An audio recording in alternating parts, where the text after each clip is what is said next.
Hello, this is Casey Gersgovic, Engineering 102 Project 10 Race Car Project. So, for the GDP steps, we have to identify our need. The need was to create a race car that would travel 100 feet and as fast as possible in a drag race format. For research, I went over a couple of websites that talked about laminar flow and air resistance and aerodynamics. This played a big role in the design for my body, which we will see the sketches next in my preliminary designs. Here are my original preliminary designs. This right here is my first one. I chose this because my dad has a Porsche and I've always liked Porsches. But after going over the parameters of the constraints of what the race car had to be within, which is right here, I decided that this car would look oblong, look weird, it wouldn't work right. So then I went to something like this, which is the Ford GT, which is a very fast car, very aerodynamic, and it's also a lot longer and looks a lot better in this type of format. So with this design, this is what I based my final solution off of. Here are the sketches of just the parts that we had to sketch up for the axles, tires, and such.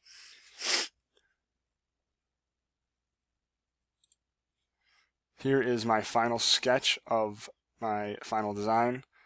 And I used this sketch because I loaded it into flow design, and I really liked how it was very aerodynamic. As we can see here, there's only one spot of red with very little resistance. The air is allowed to move around it freely. And I will talk more about this in my assembly, which we will see momentarily. Here's my assembly, and as you can see, it's very low to the ground. It's very gradually easing into the air, so it's not going to cause a bunch of updraft or downdraft. It just slips through the air like I wanted it to. And as we can see down here, I hid my wheels within the body to prevent drag coming in and slowing the car down. Also back here, I did the same thing. Hid the wheels within the body to make the car go a little bit faster. And we can see that in here I have cut this out to try to reduce a little bit of weight and make for the axle to not have as much friction against the body, which would also slow it down. And the same thing back here, it's kind of hard to see, but actually this part of the wheel is hidden inside of the body as well. So back to full screen. Okay, let's go back to where we were. And as you can see, again, it resembles the Ford GT as my second design, which is what I like the most. And on race day, the determining factors that I have discovered were the weight, aerodynamics, and axle placement. So in this race, let's see.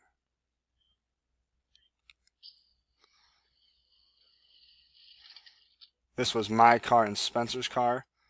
And you can see it was a very tight race because our cars are somewhat similar because we both used the same kind of general sloping design, and we both had our axles in the same place, and they were both relatively light.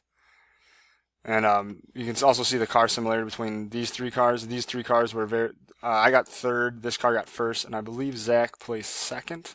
But all of these cars have the three essential characteristics of being the faster cars, which is, again, axle placement, aerodynamics, and the weight.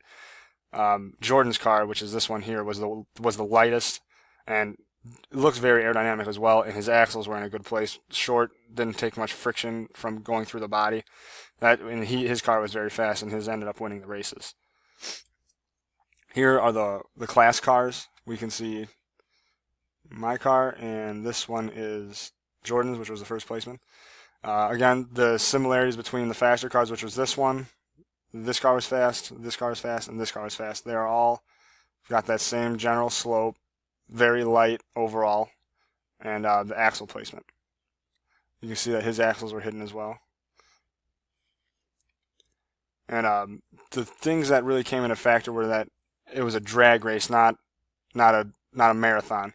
So you really needed something that would get off the line fast, and again, that's where the weight came into factor, because the heavier cars, that immediate explosion would not just get them off the line like they needed to be. You needed to get as much acceleration off the line as possible, which was a very big factor in this race. overall, this project was very interesting, very fun. I really liked how it taught us about the engineering steps of design, redesign, and really having to get a good idea off the bat to continue with.